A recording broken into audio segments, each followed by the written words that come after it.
সকাল সকাল উঠেই দেখি, সাত সকালবেলায় উঠে আমার খালামা এটা কি করছে, যেটা হয়তো আমিও বুঝতে পারছিলাম না। তো অনেকক্ষণ বাদে দেখলাম রান্নাঘরে এটা করছে, মানে লুচি করছে। আর আমি তো দেখে পুরোই মানে অবাক হয়ে গেছি। কখন উঠেছে জানো গাইস?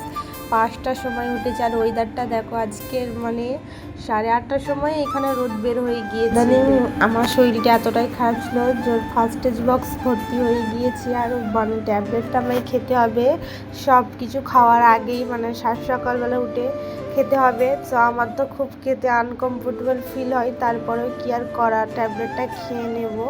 আমার অনেক সময় গলায় আটকে যায়, তারপরেও খেয়ে নিয়েছি। তারপর কি করলাম, চাটাকে নিয়ে নিয়েছি খাবো। তোমাদের সাথে একটু শেয়ার করছি, এই যে ঠান্ডা মৌসুমে ধোয়া ওটা চা আর তার সাথে লুচি, কেমন লাগছে বলো গাইস।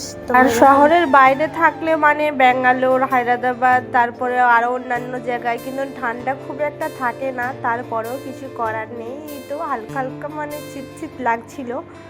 তো কি আর করার, তো আমরা খেতে বসে গিয়েছি। আর এটা আমার বোন, এও খেতে বসে গিয়েছে। এর খাওয়ার দেখে আমার খুব হাসি পাচ্ছে গাইস। আজকের ভিডিও এই পর্যন্তই।